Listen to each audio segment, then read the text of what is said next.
Bienvenue à vous. On est ravis de vous accueillir pour la conférence de presse de la présentation de la saison Africa 2020. Alors, c'est un projet hors norme qui met à l'honneur tout un continent, qui porte à la connaissance de tous les initiatives de ses habitants dans des domaines aussi variés que les arts, la culture, les sciences ou encore l'entrepreneuriat. Voilà, après quelques péripéties, nous sommes enfin là. Alors évidemment, je tiens à vous dire que cette conférence de presse se déroule dans les conditions imposées par la situation sanitaire. Nous sommes beaucoup moins nombreux que prévu ici, à la Cité des sciences et de l'industrie. Et bien entendu, nous respectons et nous respecterons les règles de distanciation sociale ainsi que le port du masque. C'est ce qui explique que vous ne verrez jamais nos visages. Avant de commencer, je voudrais saluer l'ensemble de mes confrères journalistes et l'ensemble des médias partenaires, Contemporary Inde, France Télévisions, France Média Monde, Jeune Afrique, Radio Nova, Radio France, Télérama et TV5 Monde. Normalement, je n'oublie personne. Ce matin, nous allons recevoir plusieurs invités, à commencer évidemment par Ngone Fall, la commissaire générale qui a pensé ce projet, la chanteuse Angélique Kidjo, qui est la marraine de la saison Africa 2020. Nous entendrons aussi des experts africains qui ont contribué à l'élaboration de cette saison, à la sélection des projets, ainsi que des opérateurs africains et partenaires français de la saison. Mais tout d'abord, au nom de toute l'équipe de la saison Africa 2020, je voudrais remercier le président d'Universcience, l'entité qui regroupe le Palais de la Découverte et la Cité des Sciences et de l'Industrie, qui est normalement fermée. Merci à lui de nous accueillir. Bruno Macquart, qui d'ailleurs participe à cette conférence à distance et qu'on va pouvoir écouter tout de suite. Bonjour Bruno Macquart. Bonjour à vous et bonjour à toutes celles et tous ceux qui se sont joints à nous ce matin, à distance, grâce à la technique. Les technologies occupent une place importante dans le monde d'aujourd'hui, comme on le voit. Je tiens à saluer et à remercier très chaleureusement Ngone Fall, la commissaire générale de la saison Africa 2020, et Errol Hock de l'Institut français, à qui je vais passer la parole dans quelques secondes, d'avoir choisi notre maison pour organiser cette cérémonie de lancement. Je crois que ça montre que la saison embrasse la culture dans toutes ses dimensions, y compris dans sa dimension scientifique d'innovation si importante à notre temps. Alors la science sera à l'honneur et je m'en félicite dans cette saison à Toulouse, mais aussi à Paris, chez nous, que nous allons organiser plusieurs événements. J'en citerai quelques-uns rapidement. Nous allons monter un hackathon entre plusieurs pays africains et la France sur les objectifs de développement durable. Le développement durable est une nécessité, une ardente obligation qui s'applique à tout le monde. C'est universel en Afrique et en Europe, et nous verrons ensemble comment nous abordons ces questions. Nous allons aussi accueillir en résidence, d'abord à distance et puis on l'espère en présentiel, un groupe de jeunes scientifiques africains venus là aussi de différents pays du continent pour parler ensemble de culture scientifique. Enfin, nous aurons une exposition d'actualité sur la science aux couleurs de l'Afrique, et nous donnerons une carte blanche à un artiste africain. Et puis enfin, notre nouveau festival Botanica sur la botanique sera lui aussi aux couleurs de l'Afrique. Un très beau programme qui montre que l'Afrique et la France... Monsieur Macquart, est-ce qu'on vous entend toujours? Ah, on a eu un petit souci de connexion. On vous écoute. Alors, vous ne m'avez pas entendu du tout? Vous avez entendu la moitié? On a entendu presque jusqu'à la fin. Alors, je disais que nous allions accueillir un hackathon, une semaine des jeunes talents scientifiques africains, une exposition sur l'actualité scientifique en Afrique, et puis un festival Botanica, botanique, aux couleurs de l'Afrique.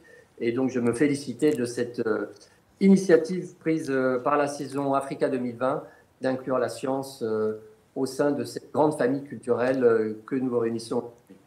Merci encore et bon lancement. Merci beaucoup, Monsieur Macquart, et merci de nous accueillir. On va maintenant rejoindre Errol Hock, qui est le directeur général délégué et président par intérim de l'Institut français qui est l'opérateur de la saison Africa 2020. Bonjour, Monsieur Hock. Bonjour Dominique et bonjour Bruno, bonjour à toutes et à tous. Alors évidemment, ce sont des circonstances un peu particulières, hein, puisque pour cette conférence de presse que j'ouvre avec vous depuis chez moi, on connaît bien sûr une période d'incertitude, au moins jusqu'au 1er décembre, qui est la date que nous avions justement choisie pour l'ouverture de cette saison. Et puis on sait que le secteur culturel connaît aujourd'hui des difficultés très fortes. Donc tout ceci rend évidemment complexe un peu l'exercice que l'on a prévu et qu'on envisage avec vous aujourd'hui.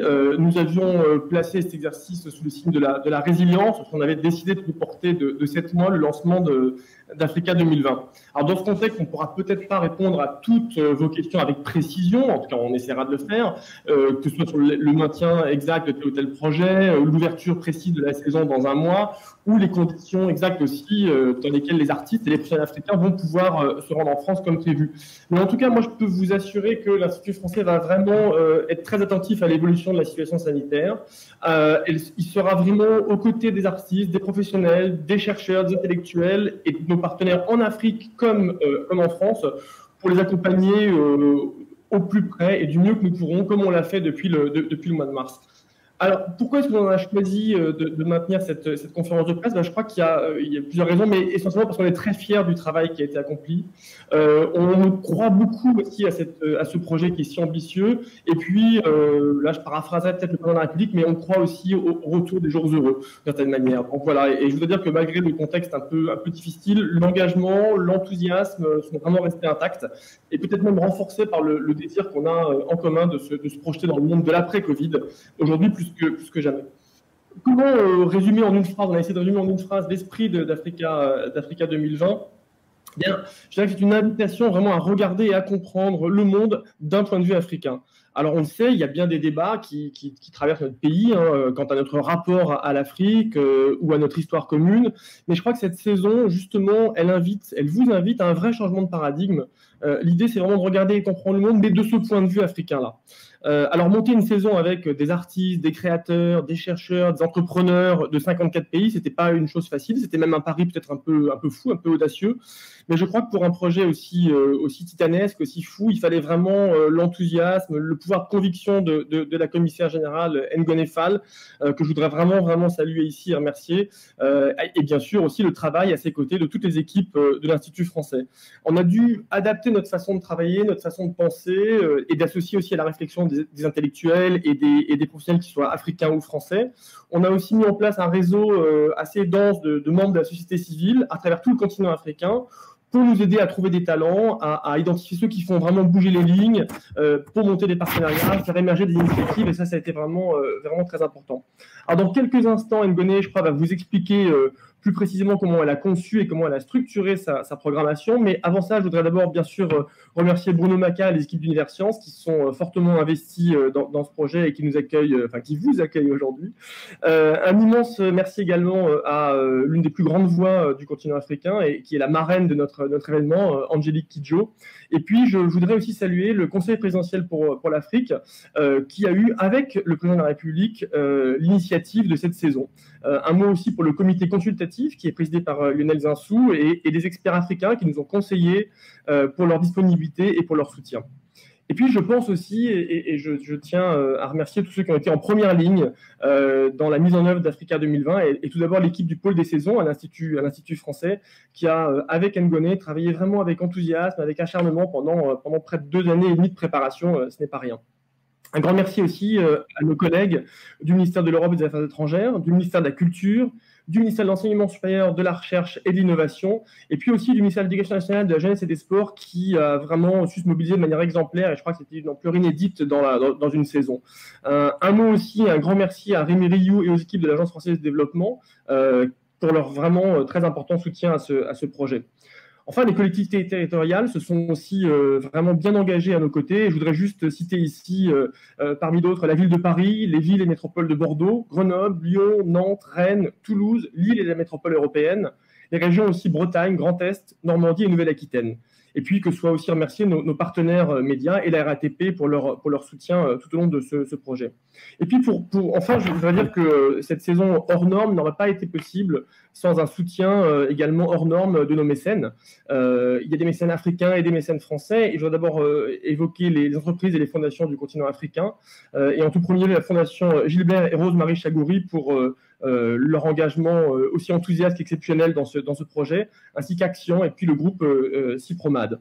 Du côté français, du côté des entreprises françaises du comité des mécènes, qui a été présidé par Stéphane Richard, je veux remercier Orange, Total, JC Deco, Pernod Ricard, Sanofi, la Société Générale, Vinci, le groupe CFAO, Engie, Thales, Thomson Broadcast et Veolia. Voilà, je crois que sans l'engagement de tous ceux que j'ai cités, et puis d'autres encore, très nombreux, je crois que ce projet serait peut-être resté un rêve.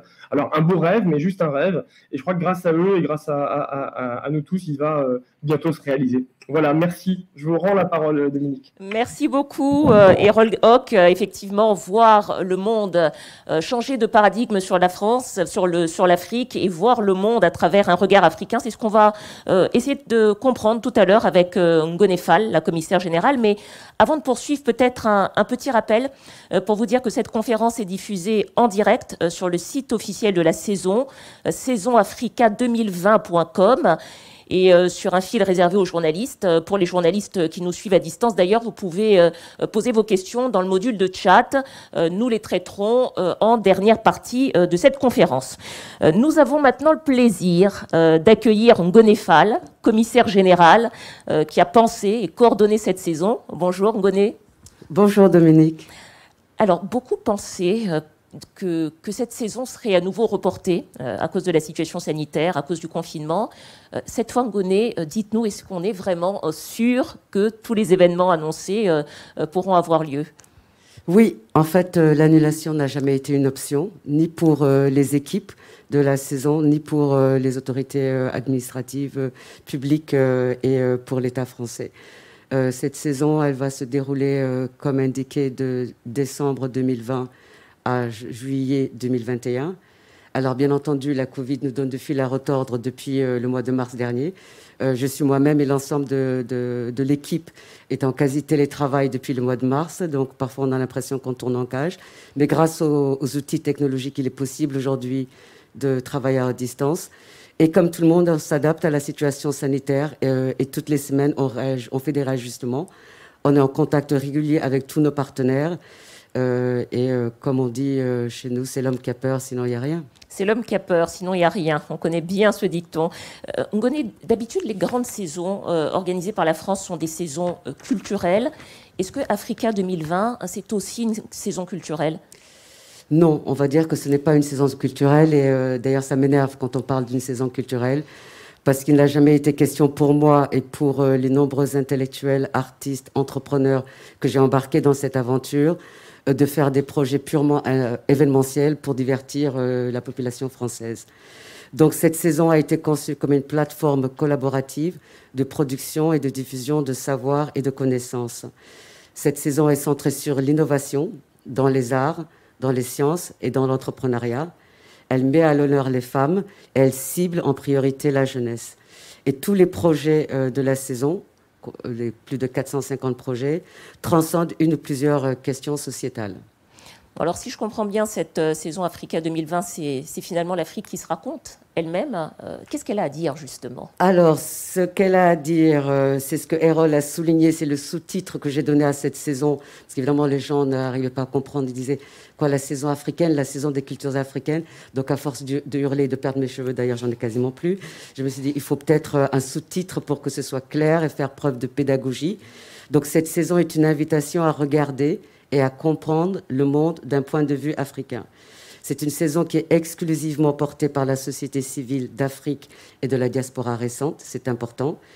Tous les projets sont conçus par des professionnels africains ou de la diaspora récente, en partenariat avec des établissements français qui accueillent les projets. Et cette saison, elle est conçue autour de grands défis du XXIe siècle qui parlent en fait de notre relation aux autres et au monde. Alors, on va tout de suite regarder la programmation, Ngoné. Il y a plus de 200 événements dans 81 villes de France, dans l'Hexagone et en Outre-mer aussi. Plus de 450 projets. Ngoné, est-ce que vous pouvez nous expliquer comment ça va se passer et qu'est-ce qu'on va voir exactement et très concrètement? On va voir et comprendre. En tout cas, essayer de comprendre, puisque c'est l'invitation que je fais, en retour à l'invitation qui m'a été faite de piloter ce projet. Beaucoup de choses, beaucoup d'idées, beaucoup de de projets en fait de différentes natures. Mais pour faire court, j'ai construit la saison autour de 3 piliers. D'abord les QG Africa 2020, des quartiers généraux. Il y en a 15 à travers le territoire français, donc 3 dans les Outre-mer.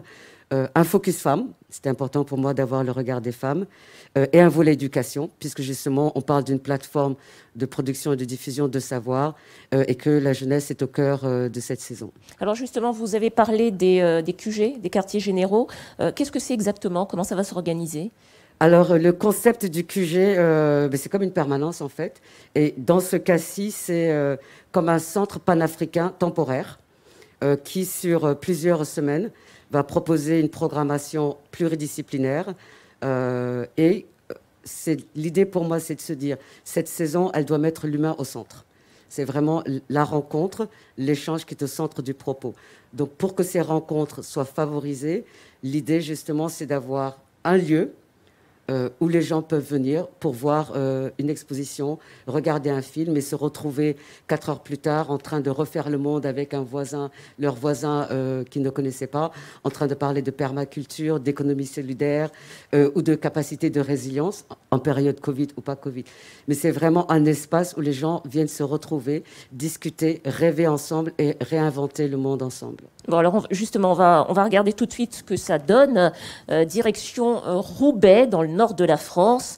Le collectif ghanéen Exit Frame propose avec l'espace culturel La Condition Publique une programmation pluridisciplinaire autour de l'art contemporain, de la musique ou encore de la danse. Regardez.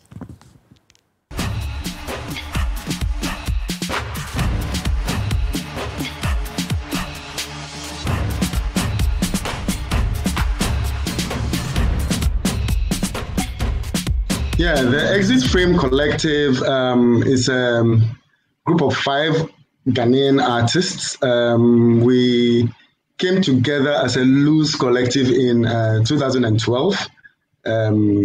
We have been collaborating on projects in the art field in Ghana. Our collaboration with La Condition Publique so far has been, I would say, smooth. A year ago, the team from Institut Français and La Condition visited Ghana, so we began conversations with them, and then we continued via the various social networks. La proposition que nous a faite Ngoné de rencontrer Exit Frame, en fait, c'était totalement adapté à la façon dont on envisage notre travail aujourd'hui. Avec Exit Frame, qui, de par son caractère très pluridisciplinaire, son ouverture aussi à des réseaux panafricains, nous a permis de construire une proposition très complète en s'appuyant aussi surtout sur un principe de résilience. C'est-à-dire que les artistes viennent chez nous, s'immergent dans les dynamiques déjà en place avec la population, avec les publics et interagissent avec ça. C'est pas un projet de présentation de projets artistiques africains, mais c'est bien la construction d'un programme culturel, d'un programme artistique qui naît de la rencontre entre ce collectif et notre territoire.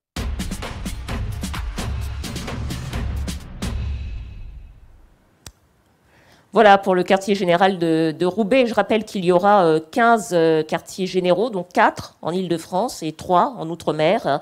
Ngoné, un autre moment important dans la construction de cette saison, ce sont les temps forts et les focus sur des thématiques qui seront autres culturelles que culturelles, comme vous l'avez dit.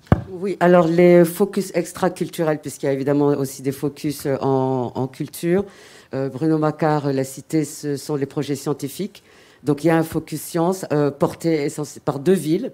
Donc, à Paris, c'est porté par la Cité des sciences et de l'industrie.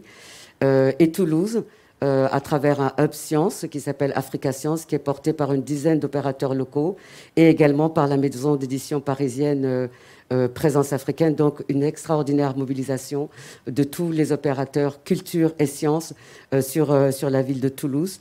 Il y aura également un focus innovation et technologie, avec une quinzaine de projets entre Paris, Marseille, Laval, Lyon et Bordeaux. Et dans des grands temps forts, je vais juste en citer un, parce qu'il y en a plusieurs, évidemment. Mais celui que nous, on a pensé en interne avec mes camarades du continent, c'est le sommet de septembre. Donc, c'est un mois dédié au débat d'idées à travers toutes les questions qui sont portées par la saison. Il y en a 23. Et donc, c'est une série de forums, de conversations, de débats sur tout le territoire français pendant un mois. Alors, vous avez réservé une place centrale également aux femmes dans cette saison. Qu'est-ce que vous souhaitiez montrer à travers leur regard ? Ça me semblait assez indispensable. Les femmes du continent africain représentent 50% de la population. C'était important à mes yeux que dans le cadre de cette saison, on ne les oublie pas, on ne nous oublie pas. Et étant moi-même une femme qui a mis en place plusieurs systèmes de mentorat avec des jeunes entrepreneuses et des jeunes artistes, c'est un devoir. En tout cas, c'est comme ça que je vois mon rôle. Donc, de voir les voix, les positionnements, les points de vue dans les arts, dans les sciences et dans l'entrepreneuriat de ces différentes femmes, à travers des projets, il y en a plus ou moins 22. Je pense qu'il y en aura d'autres, parce que depuis que l'appel a été lancé, ça fait aussi un effet boule de neige.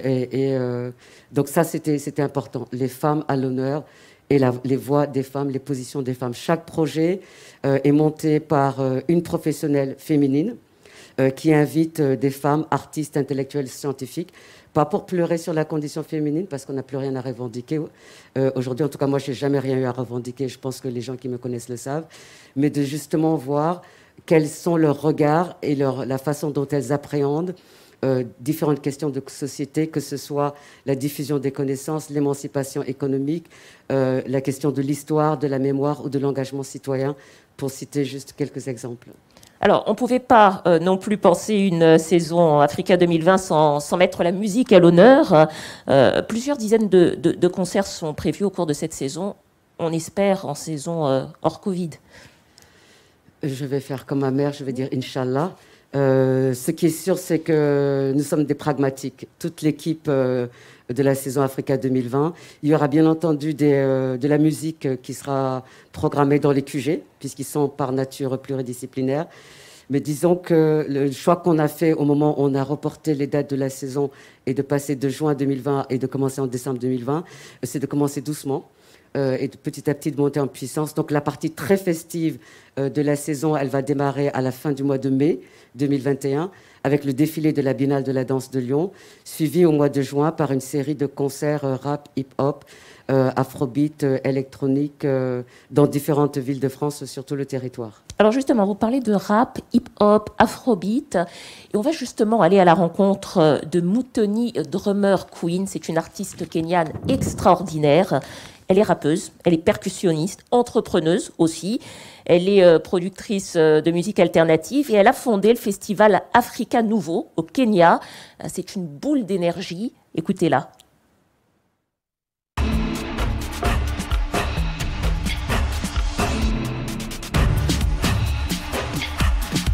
Take 4.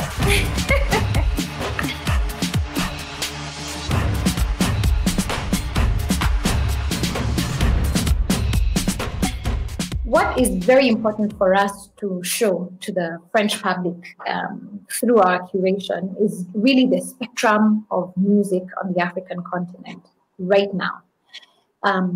Often I feel that African music is stereotyped or typified when it gets to the West. We are also very conscious of the fact that Anglophone Africa and Francophone Africa are not necessarily connected. And therefore, what ends up being in the public domain in France, understandably, is primarily music coming out of Anglophone Africa.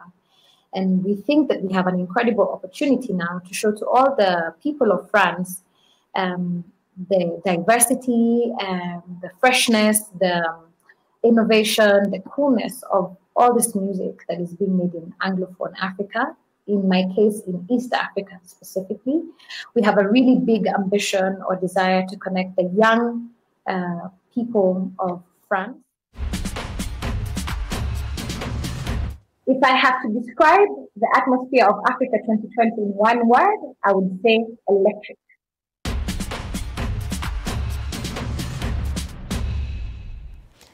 Voilà, une saison qu'on espère électrique, nous aussi, dans le bon sens du terme. Alors, Ngoné, j'aimerais qu'on parle maintenant d'une particularité dans la construction de cette saison. L'éducation et la jeunesse sont au cœur d'Africa 2020. Comment ça va se traduire exactement ? Alors, tout comme les femmes sont à l'honneur, cette saison, je la dédie à la jeunesse, mais elles sont aussi là, le cœur de la cible par rapport à toute cette programmation. Et ça se manifeste à travers plusieurs composantes. Il y a d'abord un programme de mentorat que nous avons monté en partenariat avec France Volontaire et l'Agence française de développement, ce qui fait qu'une douzaine de jeunes Africains vont intégrer des projets, des QG, mais pas uniquement, sur plusieurs mois, et vont bénéficier d'une transmission de compétences, de savoir-faire, essentiellement en matière de médiation. Donc ça, c'était important. Comment est-ce que des jeunes, par rapport à une saison hors norme qui est supposée faire date, peuvent aussi être impliqués depuis le continent et apprendre aussi quelque chose. L'autre volet qui est important, c'est par rapport à l'UNESCO, qui produit depuis plusieurs années l'histoire générale de l'Afrique. À l'heure actuelle, il y a 8 volumes qui sont disponibles dans plus de 13 langues et téléchargeables gratuitement sur leur site Internet. En fait, ces ouvrages ont été transformés en outils pédagogiques à la demande de l'Union africaine. L'objectif pour l'Union africaine et pour les États membres, de tout le continent donc, c'est qu'à terme, tous les enfants sur le continent apprennent l'histoire de l'Afrique à partir des mêmes outils. Et ce que cela veut dire aussi en termes de symboles, c'est qu'on va arrêter d'avoir des inégalités. Moi, j'ai appris l'histoire de l'Afrique de l'âge de pierre jusqu'à l'époque moderne à Dakar, mais je sais que ce n'est pas le cas partout. Donc, à l'occasion de cette saison, Africa 2020, j'ai décidé d'offrir, au nom de la France, au nom de l'Afrique, ces outils pédagogiques à la France. Donc ça, c'est aussi un geste symbolique de dire que c'est l'Afrique qui offre un corpus de son savoir produit par les Africains à la France. Et il y aura une convention qui va être signée entre la France et l'UNESCO. Et ces outils seront remis au ministère de l'Éducation nationale, de la jeunesse et des sports pour réadapter la manière dont l'histoire de l'Afrique et sa géographie aussi est enseignée en France. Ensuite, le troisième volet, c'est évidemment à travers des projets. Il y a une série de projets pédagogiques avec des établissements culturels, mais surtout aussi avec des établissements d'enseignement supérieur dans différentes villes de France. Alors justement, vous parlez de ces projets pédagogiques. On va regarder de plus près un projet d'échange entre l'École nationale supérieure de la photographie et le Market Photo Workshop de Johannesburg en Afrique du Sud. On regarde ça tout de suite.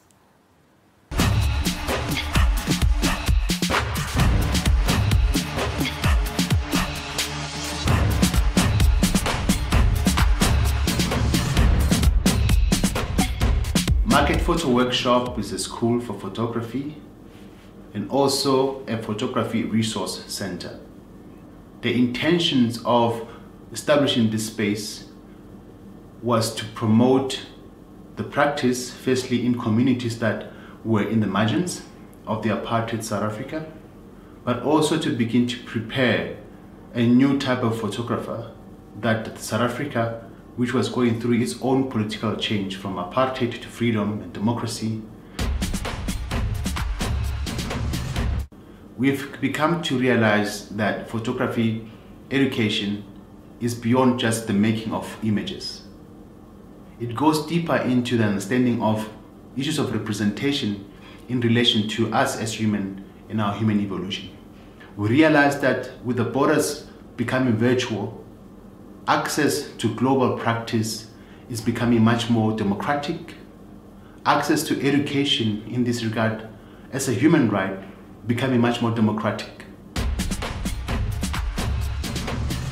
Répondre à l'appel à projet de l'Institut français, donc pour le programme Africa 2020, c'était pour l'école de la photographie d'Arles, enfin trouver l'occasion de travailler avec le Market Photo Workshop de Johannesburg, qui a pour objectif de créer une plateforme en fait d'échange et d'échange d'expériences, de bonnes pratiques et de résidence entre des artistes enseignants de nos deux écoles, mais aussi du réseau des centres de formation de photographie en Afrique, duquel le Market Photo Workshop fait partie.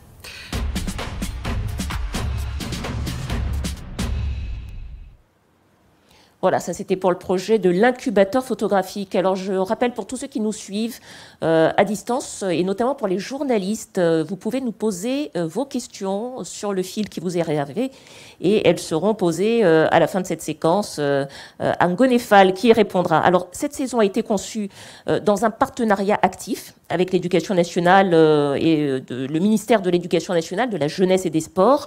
On accueille un invité pour en parler, Naïl Verndoy, conseiller pour les ressources pédagogiques et les partenariats Africa 2020. Bonjour, merci d'être avec nous. Une question peut-être pour commencer. On aimerait savoir en quoi consiste ce partenariat entre l'Éducation nationale et la saison Africa 2020. Alors, bonjour, comme l'a dit Ngonefal, cette saison est résolument tournée vers la jeunesse. C'est pourquoi le ministère de l'Éducation nationale, de la jeunesse et des sports a souhaité d'emblée être un acteur majeur de cette saison. Pour cela, il a été mis en place un pôle Africa 2020, composé d'Alexandre Lafont et moi-même, et nous nous sommes employés à investir la saison dans 4 directions. D'abord, un appel à projet, afin de créer une dynamique scolaire. Ensuite, nous avons élaboré des ressources pédagogiques, des outils pour les enseignants afin d'enseigner l'Afrique différemment. Alors par exemple, il y a un exemplaire spécial d'Un jour une actu qui va être diffusé à 1,2 million d'élèves de CM2 afin de découvrir l'Afrique d'aujourd'hui. Un autre aussi, un manuel scolaire pour les enseignants de maternelle afin de découvrir l'art contemporain africain et de ne plus résumer l'art africain à des masques. Donc il y avait cette demande et ce besoin d'outils pédagogiques que l'on offre, mais aussi des partenariats avec des événements de la saison, comme le Festival international du court-métrage de Clermont, le Festival Lyon BD. Nous avons aussi constitué de nombreuses expositions qui vont être à la fois physiques et numériques, parce qu'on s'adapte à la crise sanitaire. Il y aura une exposition qui sera disponible pour les enseignants sur les dessinateurs de presse africains, qui montrent leur pays et l'actualité de leur pays avec l'association Cartooning for Peace, ou une autre qui montre des initiatives dynamiques de femmes africaines qui portent le continent africain avec l'association de la Ligue de l'enseignement. Et il y a eu combien de projets reçus et labellisés ? Alors, en 3 mois, le pôle Africa 2020 a reçu plus de 300 projets. Donc, on a mis en place un comité de labellisation qui a été présidé par la commissaire générale.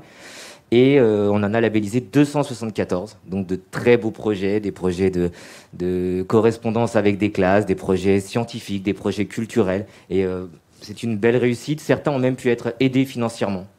Bon, je vois vos yeux briller. Je devine que dans tous ces projets, il y en a sans doute certains qui vous ont particulièrement plu ou touché. Alors, il y en a énormément. C'est vrai qu'on a des correspondances entre, des îles, entre la Guadeloupe et Madagascar. Mais peut-être un projet d'envergure, c'est celui du lycée Saint-Exupéry de Blagnac, qui va co-construire avec des élèves au Sénégal, à Thiès, un simulateur de vol. Et ce simulateur de vol, il va être démontable, il va être transporté d'un pays à l'autre, afin que les élèves puissent passer un BIA, le brevet d'initiation aéronautique. Et ça, c'est vraiment une valeur du ministère de s'inscrire dans quelque chose de pérenne, pas seulement de l'événementiel, de créer de la formation pour les élèves, et c'est un objectif atteint. Très concrètement, quand est-ce que ça va commencer dans les classes ? Quand est-ce qu'on va parler d'Afrique à nos enfants ? Alors, on a toujours parlé d'Afrique à nos enfants. Néanmoins, notre problématique à nous, c'est comment on parlait différemment. Comment parler différemment de l'Afrique. Quel outil il manquait pour découvrir une Afrique aujourd'hui qui est en pleine révolution, qui est en plein dynamisme, et ne pas rester sur nos stéréotypes qu'on a pu avoir. Et donc ça a commencé pour nous dès l'année dernière. Les enseignants se sont embarqués avec nous dans ce projet. Ils ont même réussi à repenser leur projet en fonction de la crise et à mettre beaucoup de numérique sur la table. Et ça nous fait vraiment un très grand bien. Merci beaucoup, Naïl Verndoy, pour toutes ces précisions. Ngone, on le voit, cette saison devrait être très dense, mais j'aimerais qu'on parle maintenant de l'esprit dans lequel vous l'avez conçu, parce que c'était quand même un défi d'embrasser tout un continent, 54 pays, des espaces, des imaginaires différents, selon qu'on est au sud, au nord, à l'est, à l'ouest. Quel a été votre fil conducteur ? Alors effectivement, c'est un défi. Et moi, la première fois que j'en entends parler, que les conseillers du cabinet du président de la République m'en parlent, je me suis dit que ces gens-là étaient complètement dingues. Mais étant moi-même complètement dingue, je me suis dit, chiche, je vais les prendre au pied de la lettre et je vais justement relever ce défi et transcender l'idée qu'ils avaient pour justement donner du sens à ce projet et éviter de tomber dans le piège facile d'être dans une suite de projets événementiels. C'est 54 pays, certes, D'où l'idée d'une saison qui est panafricaine et pluridisciplinaire. On n'est pas là pour promouvoir ou pour représenter son pays, sa langue, sa couleur de peau. On est là justement pour casser toutes les barrières physiques et mentales, d'être dans une dynamique de collaboration à 360 degrés. Et c'est véritablement se dire que oui, l'Afrique n'est pas un pays.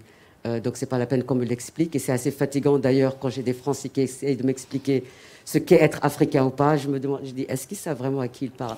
Donc la question, c'est justement de se dire, une invitation à regarder, à comprendre d'un point de vue africain, c'est comment est-ce que nous, on appréhende les choses à l'échelle d'un continent. Quels sont les réseaux culturels, scientifiques, économiques, spirituels qui existent sur ce continent depuis plusieurs siècles, des populations qui ont fait partie des mêmes pays, des mêmes royaumes. Qu'est-ce que nous avons en commun? Et cet esprit justement de solidarité, d'idéal d'émancipation et de transformation des sociétés, c'est à ce moment-là que j'appelle le panafricanisme comme point de départ. Il a fallu expliquer ce que c'était aux Français. Souleymane Bachir Diagne va nous faire une leçon inaugurale sur le panafricanisme. Le philosophe Souleymane Bachir Diagne. C'est ça, pour que les gens évitent d'aller chercher des bêtises sur Internet. Et donc vraiment, c'est un esprit panafricain, pluridisciplinaire. Libérez-vous, libérez vos esprits, collaborez, impactez, soyez impactés, inspirez, soyez inspirés. Alors, vous êtes la commissaire générale de cette saison, mais vous venez de citer d'ailleurs un des experts qui participe. Vous insistez d'ailleurs toujours sur le fait que la construction de cette saison est le fruit d'un travail collectif, et vous avez travaillé avec quelques personnes finalement pour penser la saison. Oui, c'était indispensable vu l'ampleur de la tâche. Ce n'était pas quelque chose que j'allais porter seul. J'accepte d'être le pilote, mais c'est une équipe. On parle d'une plateforme collaborative, ce qui fait que 15 jours après ma prise de fonction, donc dès la mi-juin 2018, j'ai invité 4 cerveaux extraordinaires que l'on voit là sur les écrans, Fola Kunle, Ntone, Sarah et Nontobeko, à un atelier de réflexion à Saint-Louis du Sénégal. C'est aussi important que cette réflexion, à partir de ce que nous sommes, se passe en terre africaine. Sur une petite île comme ça, je suis sûre que je ne les perds pas au bout de 2 jours dans les bars et dans les boîtes de nuit. Et on a débattu pendant 5 jours sans tabou sur ce que nous sommes à l'échelle d'un territoire de plus de 30 millions de kilomètres carrés et de plus d'1,2 milliard de personnes. L'objectif était de trouver des dénominateurs communs du Caire au Cap et de Dakar à Djibouti, et d'identifier les questions qui faisaient l'objet de recherche et de production intellectuelle, scientifique et aussi culturelle. Et on est arrivé à 23 questions qu'on a classées en 5 thèmes auxquels on a donné volontairement des titres poétiques comme une invitation à l'imaginaire. Donc c'est oralité augmentée, économie et fabulation, fiction et mouvements non autorisés, archivage d'histoires imaginaires et système de désobéissance. Donc les thèmes sont disponibles sur le site internet de la saison avec des explications de texte et les 23 questions pour que les gens comprennent ce que j'ai voulu faire avec ces 4 cerveaux extraordinaires. Oui, et puis les journalistes qui suivent cette conférence auront peut-être également des questions tout à l'heure à propos de ces thèmes. Alors, il y a également 11 experts africains qui sont membres du comité de programmation qui vous appuient à distance. On a pu échanger avec certains d'entre eux. Tout d'abord, vous, Monsieur Mohamed Zoglami, consultant en industrie créative africaine. Nous sommes heureux de vous accueillir. Alors, vous êtes un passionné de nouvelles technologies, d'animation, de bande dessinée. Vous vous êtes donné, je peux le dire comme ça, pour mission de promouvoir les industries créatives en Afrique, parce que vous dites que cette industrie créative, elle est extraordinairement dynamique sur le continent. Oui, bonjour. Merci de donner cette possibilité de présenter vraiment quelque chose qui est extraordinaire, c'est cette jeunesse africaine. Et comme le disait Ngane, c'est le fil conducteur de la saison. La jeunesse, c'est la richesse de l'Afrique. Et ce qu'il faut bien comprendre, c'est que la jeunesse africaine aujourd'hui est en train de se chercher une nouvelle identité. Elle est connectée. Aujourd'hui, ce sont des jeunes qui disposent tous d'un téléphone portable. Donc elle est connectée, elle sait exactement ce qu'elle fait et elle est en train de repenser le monde. Et ce qui est intéressant, c'est que cette jeunesse essaie de se donner une image positive. Et elle est en train de se réapproprier son identité à travers les industries créatives. Et on le constate à travers le jeu de vidéo, mais pas uniquement. On le constate également à travers les bandes dessinées digitales, les comics. On le constate à travers l'animation. C'est un bouillonnement créatif extraordinaire dont on n'a pas idée ici. Et c'est ça qu'on va essayer de faire comprendre, c'est qu'aujourd'hui, la jeunesse africaine voit le monde avec son prisme à elle. Et son prisme, c'est tout le questionnement de la jeunesse occidentale aujourd'hui. C'est-à-dire les problématiques de climat, les problématiques de solidarité, les problématiques liées au développement durable sont dans le cœur et dans l'héritage de l'Afrique. Et aujourd'hui, la jeunesse africaine, à travers les industries créatives, à travers le jeu vidéo notamment, essaie d'échapper à ces stéréotypes habituels en se posant ces questions. Pourquoi les super-héros sont toujours blancs? Pourquoi il n'y aurait pas des super-héros noirs? Et c'est très intéressant parce qu'on voit, avec le succès du film Black Panthers, qu'il y a aujourd'hui, excusez-moi l'expression, mais le média black, le black entertainment est bankable. Et ça, c'est très important. Et on le constate aujourd'hui avec un phénomène qu'on ne voit pas beaucoup du côté francophone, mais plutôt du côté anglophone, c'est ce que j'appellerais l'afrofuturisme. L'afrofuturisme avec ses héros, ses super-héros. Et un exemple de jeu vidéo qui est extraordinaire pour mettre un peu pour ce débat, c'est Nairobi X. Nairobi X, c'est un jeu qui a été développé au Kenya il y a quelques années, il y a 5-6 ans. Et c'est une attaque extraterrestre sur Nairobi, au Kenya. Et ce sont les forces spéciales, donc kenyanes, qui vont défendre la Terre. Et quand vous questionnez des jeunes, ils vous disent « Mais pourquoi c'est toujours les États-Unis qui sont attaqués ?» Donc, il y a aujourd'hui un renversement de la narration où les jeunes Africains veulent raconter leurs propres histoires. On n'a pas les dragons en Afrique. Donc, en Afrique, aujourd'hui, on est en train de se réapproprier son identité à travers son héritage. Et c'est ça qu'on veut essayer de faire découvrir. Et ce sont des mythes, ce sont des récits que les griots racontaient, mais aujourd'hui, on a la chance d'avoir des griots digitaux grâce aux jeux vidéo et à l'animation.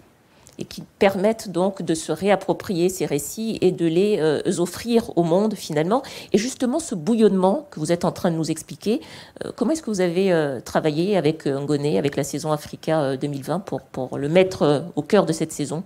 Je crois que j'ai rarement rencontré une personne comme Ngoné. C'est vraiment...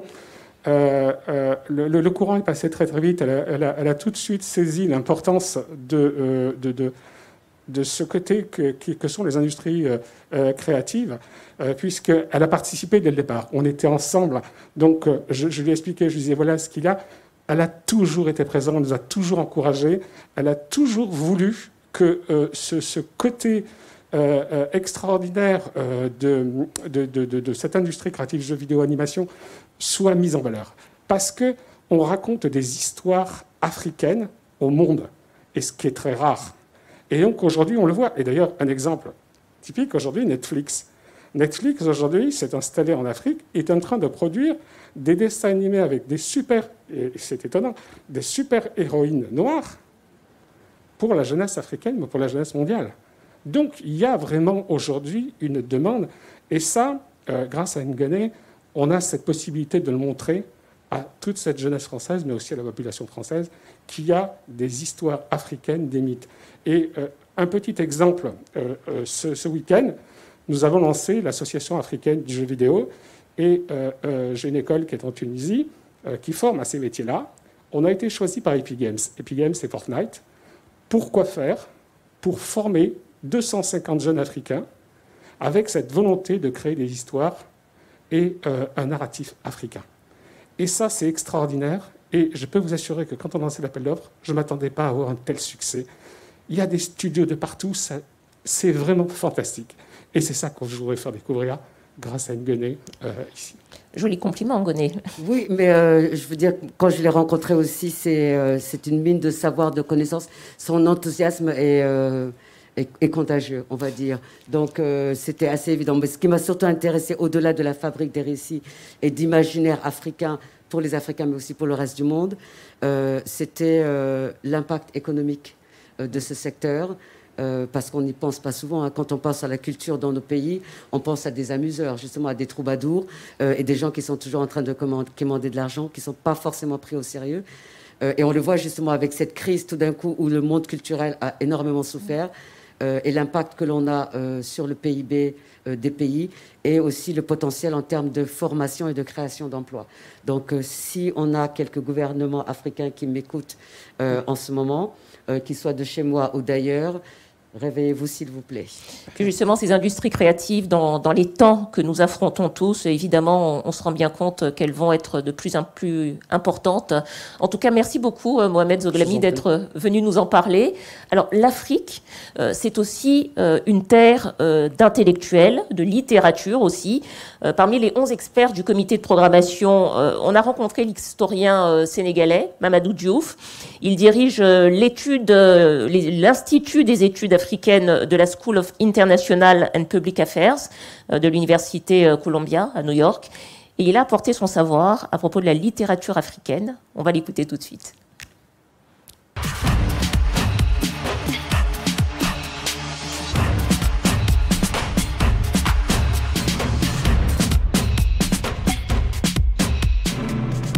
L'ambition que nous avons, c'est de présenter cette littérature africaine en France et surtout de présenter celle qui est la moins connue.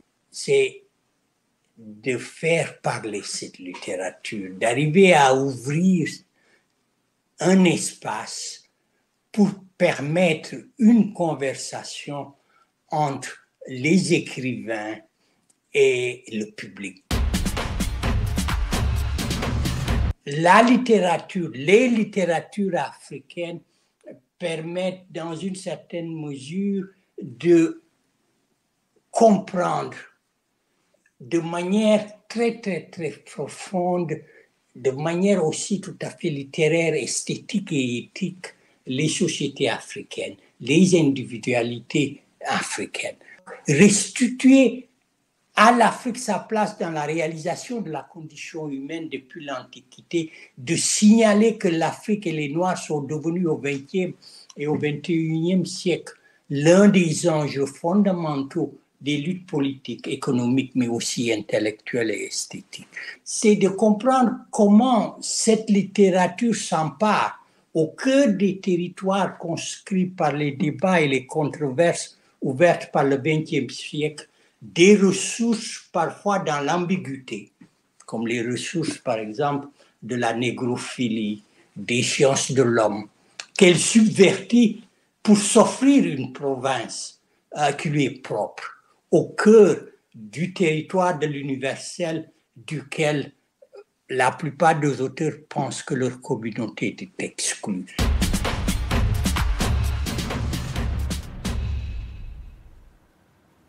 Voilà, l'historien sénégalais Mamadou Diouf. Alors avant de poursuivre, je précise, je rappelle, si vous venez d'arriver ou si vous nous avez pris en cours, qu'il y a un fil réservé aux journalistes, que vous pouvez poser vos questions donc, dans ce chat et que tout à l'heure, dans quelques minutes maintenant, Ngonefal pourra répondre à vos questions. Et avant cette séance de questions-réponses, j'aimerais accueillir une des plus grandes artistes vivantes de notre continent, une chanteuse originaire du Bénin, auréolée de 4 Grammy Awards aux États-Unis et qui est la marraine de la saison Africa 2020, Madame Angélique Kidjo. Bonjour, bienvenue. Bonjour, c'est bizarre de parler avec le masque. Mais avec un masque, mais on vous reconnaît quand même.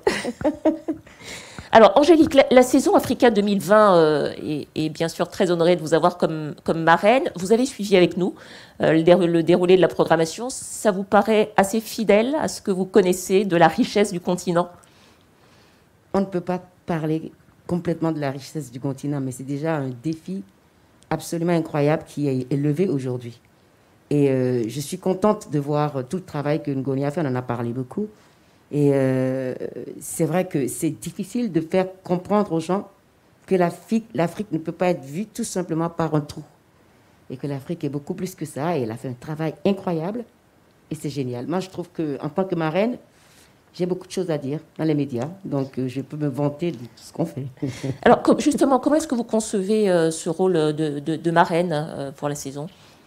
Mais être marraine de la saison Afrique 2020, c'est une continuité de mon travail, parce que cette oralité dans laquelle j'ai grandi, dans laquelle Ngoné a grandi, dans laquelle vous avez grandi, et qui fait de nous les Africains, les Africaines que nous sommes, je l'ai transcrit dans mon travail au quotidien. En tant qu'artiste, créer des ponts avec d'autres artistes, en faisant des collaborations, en faisant comprendre au reste du monde que nous sommes tous des Africains. Et que la musique qu'on est en train de jouer, qu'on appelle le funk, le hip-hop, le rap, tout ce qu'on veut, tout ça vient de l'Afrique. Et au centre de ça, moi, je me dis toujours conteuse, en fait, en racontant l'histoire des femmes africaines. Moi, je dis toujours, je le dis depuis des années, les femmes africaines sont la colonne vertébrale du continent africain, dans tous les sens du terme. Donc, je leur rends hommage à travers les chansons et à travers mes engagements aussi avec l'UNICEF, avec ma fondation.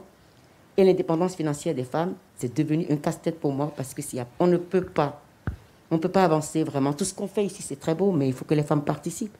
Et pour participer et consommer de la culture, lire les livres, ou celles qui ne savent pas lire, arriver à faire comprendre à leurs petits garçons, leurs petites filles, cette bande dessinée, je peux te l'acheter. C'est beaucoup. On désenclave beaucoup de choses. Et je crois que le fait que Ngoné décide de mettre la femme au centre, c'est que nous sommes conscients toutes les trois sur ce plateau que la solution, la clé de tout, c'est au milieu de cette jeunesse et de ces femmes. Ngoné, il y a peut-être quelque chose que vous voulez ajouter à ce que vient de dire Angélique, notamment sur la place des femmes que vous avez accordée au sein de cette saison. Oui, non, ça c'est vrai, ce sont des choses qu'on a en commun, cette attention à la jeunesse et cette attention aux femmes. Bon, j'ai parlé des focus femmes, il y en a beaucoup. C'est difficile de citer quelques projets sans faire de jaloux. On en a dans les arts. Il y a un peut-être que j'aimerais citer parce qu'il est assez particulier, parce qu'il est justement pas artistique, mais c'est un travail sur le long terme.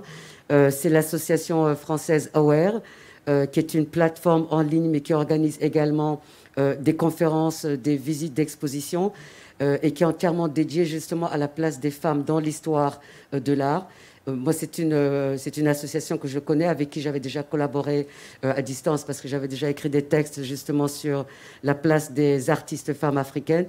Et dans le cadre de cette saison, donc OR va porter le volet intellectuel des femmes dans l'art contemporain. Donc, il y a un colloque qui va être organisé à l'École du Louvre. Le site internet d'OR, qui est aussi une base de données. Donc, on va être enrichi de 23 fiches. Des commandes ont été passées à des jeunes chercheuses pour justement présenter des artistes que l'histoire risque d'oublier. Donc, c'est comment, à travers cette saison, on peut chacun à son niveau saisir des opportunités et apporter sa pierre à l'édifice. Voilà, tous ces projets dont vous parlez, évidemment, on peut les retrouver dans le dossier de presse qui sera transmis dans la journée aux journalistes, que certains ont déjà reçus d'ailleurs. Angélique, moi, il y a quand même une chose que j'aimerais savoir. Comment ça se passe? C'est-à-dire, à quel moment on vient vous chercher?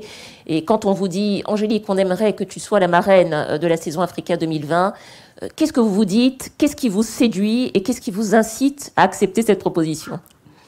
Comme Ngoné disait, c'est Afrique 2020, c'est il faut être fou pour partir de ça. On parle de 54 pays.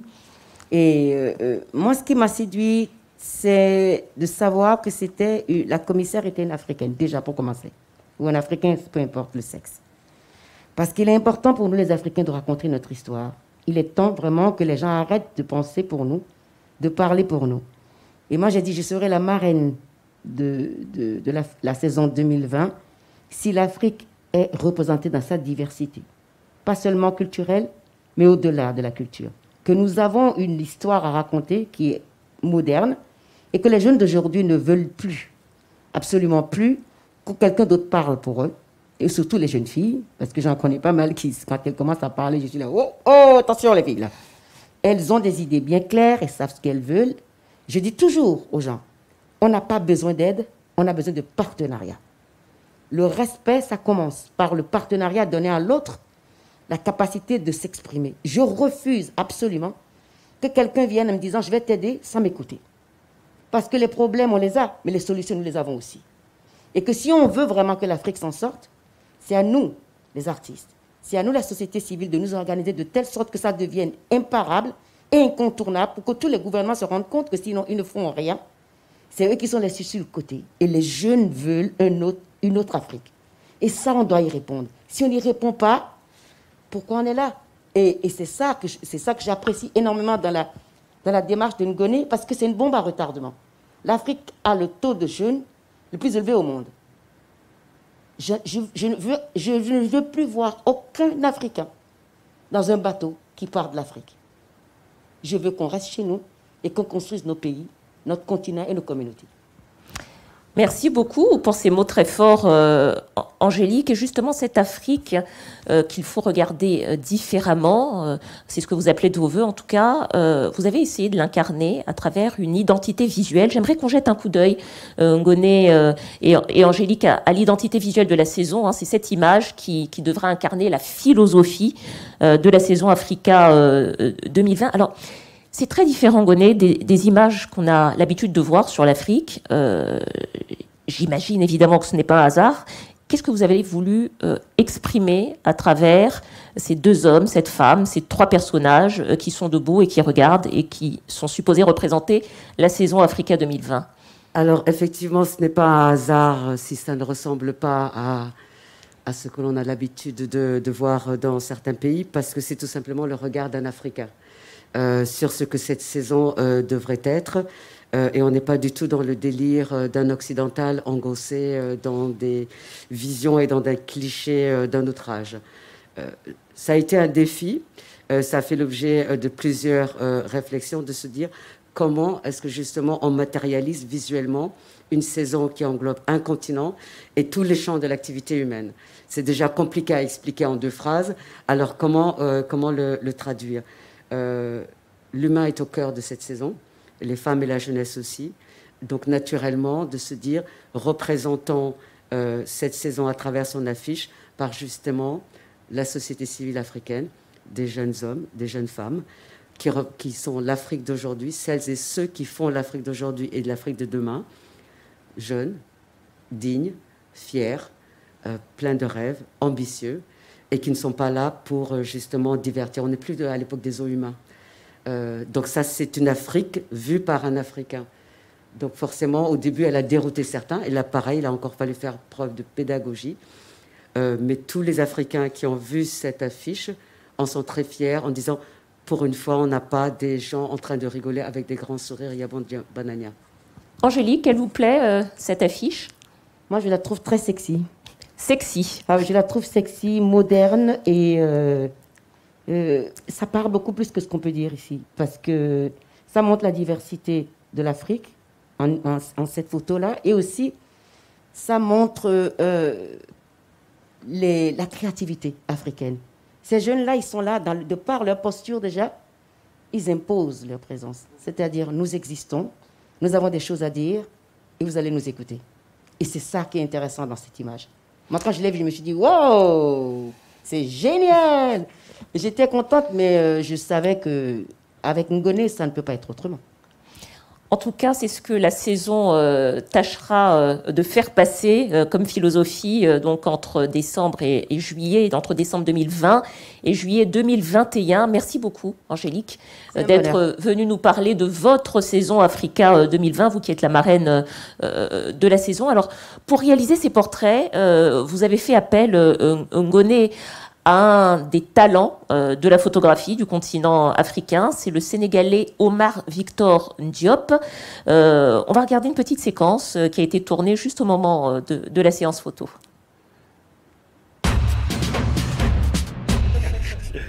C'est bon. Ouais, c'est bon ? Ok.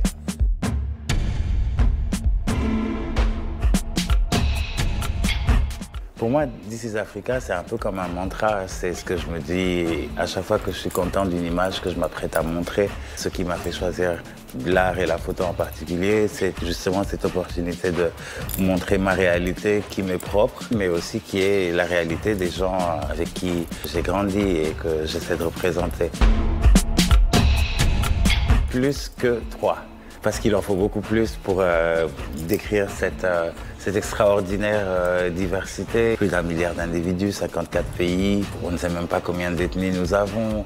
Et c'est ça qui est génial justement, c'est que ça prend toute une vie et bien plus pour avoir une idée de ce qu'est l'Afrique.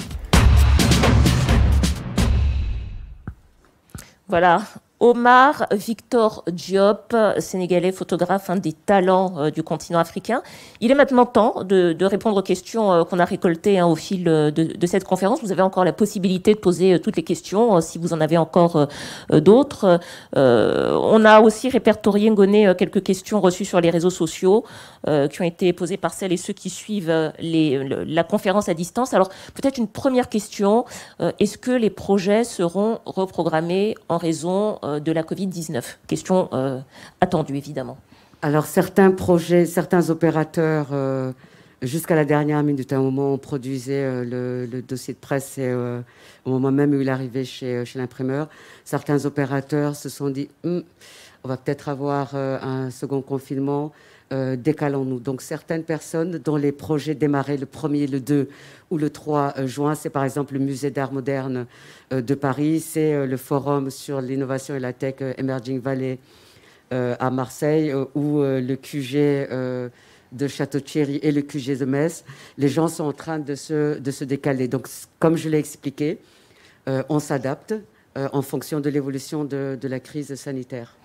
Alors, on a une question qui nous vient de Justin Mambiki de Congo Média, journaliste à Congo Média.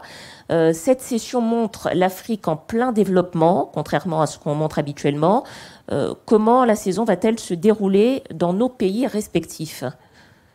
Alors, la mission que moi j'ai reçue au moment où je suis contactée par les autorités politiques, c'était de faire une saison en France.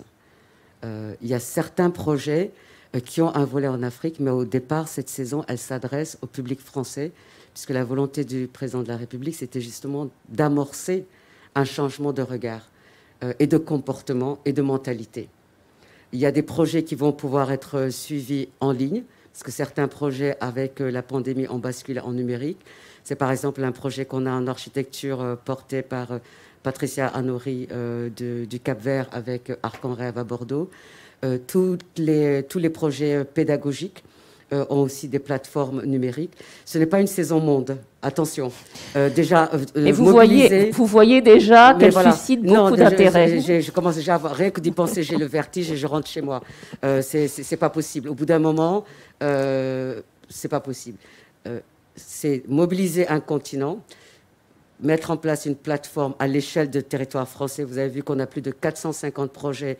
On est présent dans plus de 80 villes, sur l'Hexagone, mais aussi dans les Outre-mer. On est présent également en Corse. C'est un travail titanesque.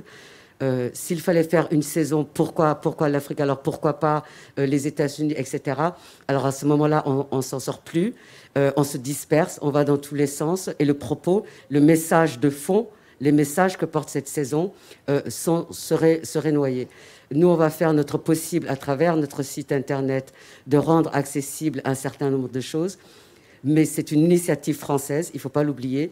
Donc cette saison, elle s'adresse au public français, pas au public africain. On n'amène pas des projets en Afrique.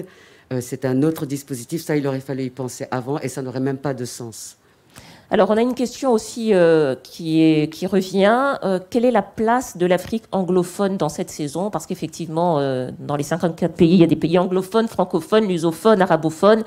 Donc, quelle est la place, finalement, pour tous les espaces linguistiques? Est-ce qu'ils sont bien représentés dans cette saison? Donc, comme je l'ai dit, on est sur une saison panafricaine. Donc, on casse toutes les frontières. Il ne faut pas oublier que certaines frontières sont déjà toujours contestées à l'heure actuelle.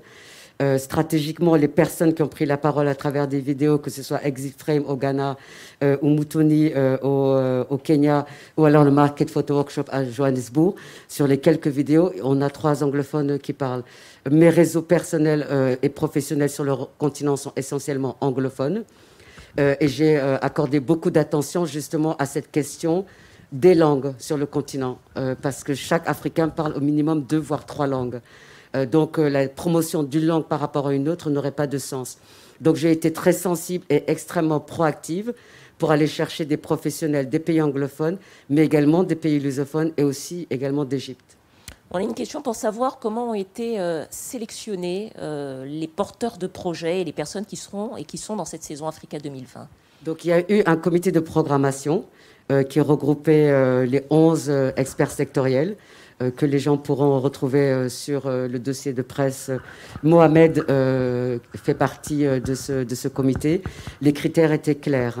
Est-ce que le projet est panafricain? Est-ce qu'il est pluridisciplinaire?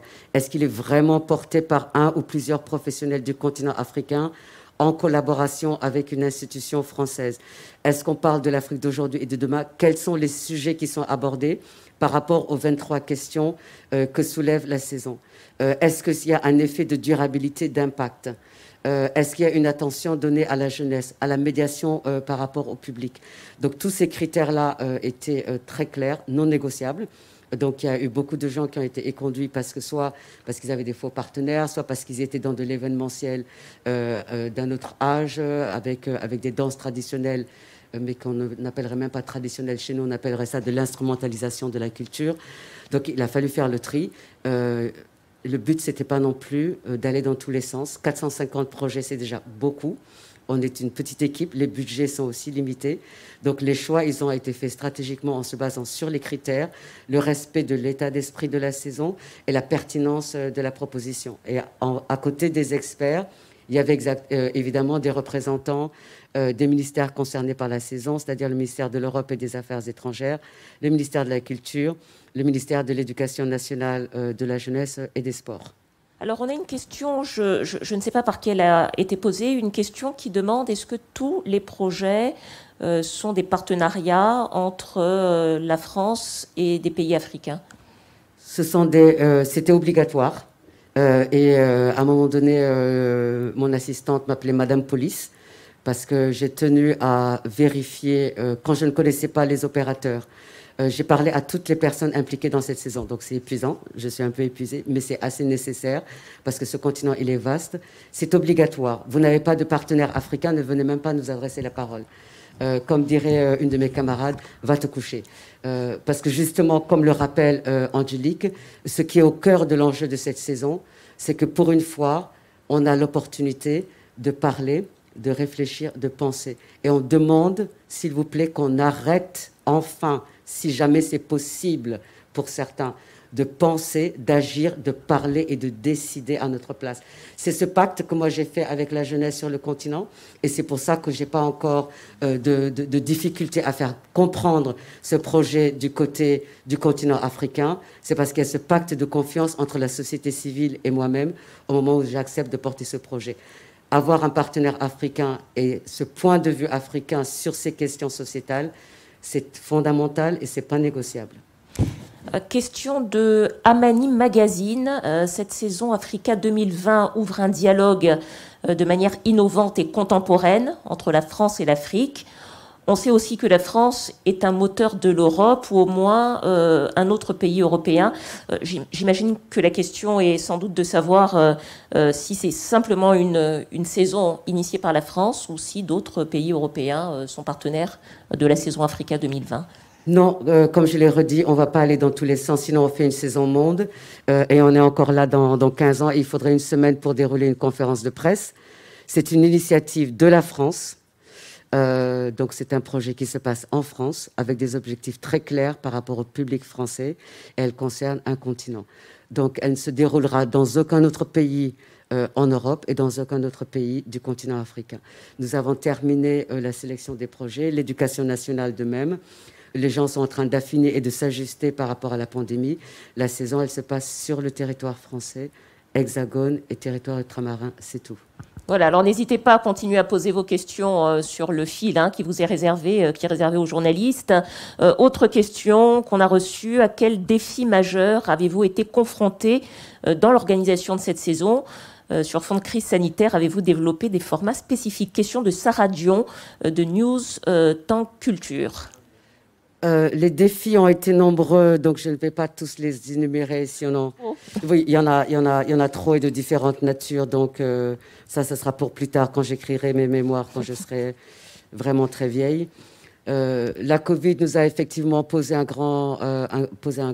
un grand défi parce que faut pas oublier qu'au moment où on se confine, on est à 2 mois et demi de l'ouverture originale de la saison. Et au moment où on prend la décision de se reporter, on est à 2 mois de l'ouverture. On est d'ailleurs en train de préparer la conférence de presse. Donc déjà, nous, l'équipe, il a fallu qu'on s'adapte. Tous nos partenaires, parce que sans partenaires, il n'y a pas de saison. Hein. Cette saison, c'est une suite de projets. C'est ça, c'est la programmation qui fait la saison. Et elle est portée par des opérateurs de France et des opérateurs du continent africain. Et c'est aussi leur détermination qui a permis à chacun de s'adapter, de trouver de nouvelles ressources, d'inventer de nouvelles façons de travailler. Le numérique a été le moyen de rester tous en contact et de savoir comment les choses évoluent. Je l'ai déjà dit, les projets pédagogiques ont tous une version en ligne. Certains projets ont été repensés pour tenir compte de la pandémie et d'autres... on ne peut pas passer en tout numérique non plus. Quand on dit qu'on met l'humain au centre, ce n'est pas pour être derrière un écran. Un QG, c'est un lieu de rencontre. Quand on dit qu'on place l'humain au centre, ça veut dire qu'à un moment donné, il faut que les gens se rencontrent, puissent se parler, puissent échanger, comprendre ce qu'il y a en commun. Donc on s'adapte au fur et à mesure et on verra qui aura raison de la Covid ou de nous. Mais on est un continent, donc... on a une capacité de résilience qu'on est aussi en train d'insuffler à nos partenaires français. Donc vous dites à la Covid, attention, c'est quand même nous, l'Afrique. C'est l'homme qui a peur, sinon il n'y a rien. C'est l'homme qui a peur, sinon il n'y a rien. Alors, autre question, Ngoné, elle nous vient d'Aïssatou Paye, journaliste à Dakar. La saison va-t-elle permettre aussi une connexion entre pays africains francophones et anglophones ? C'était assez indispensable parce que bon, moi, c'est un continent que je connais, que j'ai appris l'histoire de l'Afrique à l'école. Je sillonne ce continent depuis 1995 pour des raisons professionnelles. Et j'étais étonnée dans tous mes voyages de voir que même des gens de ma génération ne connaissaient pas si bien l'histoire de l'Afrique et ne connaissaient pas si bien ce continent. Donc, quand je parle de plateforme collaborative d'apprentissage, c'est pas seulement, il ne s'agit pas de venir apprendre aux Français ce qu'est l'Afrique, mais déjà entre nous. Que les gens ne se connaissent pas, que c'est justement ces réseaux culturels, économiques, spirituels, technologiques. Qu'en reste-t-il aujourd'hui? Quels sont les nouveaux réseaux qui ont été substitués? Et que justement, cet esprit panafricain, il favorise cette rencontre-là, au-delà de la langue, au-delà de sa région, au-delà de son quartier. Dernière question, peut-être Ngoné, il nous reste encore un petit peu de temps avant la fin de cette conférence. Madame la commissaire, pensez-vous que les messages portés auront infusé après cette saison? Ça, c'est vraiment une question de la fin. Le temps le dira. Est-ce qu'il y aura après ça des déclics dans l'esprit de certains qui se diront, ou de certaines qui se diront « mais si, bien sûr ». Est-ce que ça va prendre... Il ne faut pas non plus être naïf, c'est 7 mois et demi de programmation. C'est pas en 7 mois et demi de programmation qu'on se débarrasse de tous ces clichés, qu'on arrête des comportements qui sont considérés comme des offenses et qui sont offensantes. C'est justement pour ça que j'ai parié sur les jeunes. Parce qu'on ne n'est pas stupide, on ne n'est pas raciste, on ne n'est pas condescendant ou paternaliste. Et ce partenariat stratégique avec le ministère de l'Éducation nationale, de la jeunesse et des sports, c'est quelque chose que j'ai voulu au départ. Je suis ravie que le ministère s'approprie cette saison et compris les enjeux. Et au-delà de cette saison, c'est un travail sur le long terme que ce ministère va faire en commençant, comme Neil vous l'a expliqué, avec les classes maternelles et tous les ouvrages, les outils pédagogiques, et de ne serait-ce que de pouvoir rencontrer un artiste qui va venir animer un workshop dans une classe, des chants de chorale. Il y a énormément de choses qui vont être faites. Je pense que c'est plus tard qu'on saura si on a pu sauver quelques âmes. On verra ça plus tard, on verra ça à la fin de la saison. Alors peut-être pour répondre très rapidement à une dernière question qui nous est posée par Anne Pastor, Radio France. Cette conférence sera-t-elle en replay? Oui, elle sera en replay sur le site de la saison africa2020.com et bien sûr le dossier de presse vous sera envoyé dans la journée. Voilà, alors nous sommes quasiment au terme. Nous sommes au terme de cette conférence de presse. Je remercie à nouveau la Cité des Sciences et son président, ainsi que toutes les instances qui ont soutenu et contribué à l'existence de la saison Africa 2020.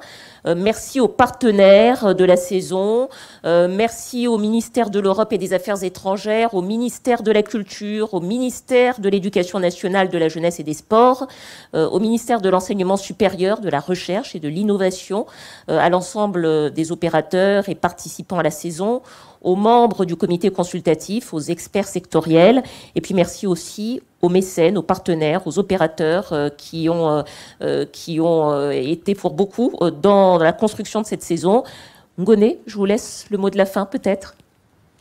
Je ne sais pas, puisque vous avez remercié tout le monde, qu'est-ce que je dis moi? Merci papa, merci maman, merci Boubouche, merci Mouki. Peut-être un mot à destination de ceux qui hésiteraient peut-être encore, s'il y en a, et qui auraient encore quelques questionnements sur cette saison, sur l'intérêt de cette saison et sur ce qu'ils vont pouvoir y découvrir et sur ce que ça va leur apporter.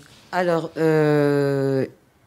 à travers le dossier de presse qui va pouvoir être téléchargé et en français et en anglais, puisqu'on est en 2 langues, et c'était un minimum par rapport à un continent. On va mettre à jour en ligne les projets tous les mois, au fur et à mesure, dès que les choses sont stabilisées, dès qu'on a de la visibilité sur l'évolution, en tout cas de la situation sanitaire en France, puisqu'on est en période de confinement. Si des gens ont des questions, ils peuvent toujours nous écrire à travers le site internet. Et juste rappeler l'objectif, en tout cas le mien et celui que je partage avec Angélique, c'est une saison qui invite à regarder et à comprendre le monde d'un point de vue africain. Et donc j'invite tous les publics, pas uniquement le public français, à écouter comment les artistes, les intellectuels, les scientifiques, les entrepreneurs d'Afrique et de la diaspora récente sont en train de penser le monde.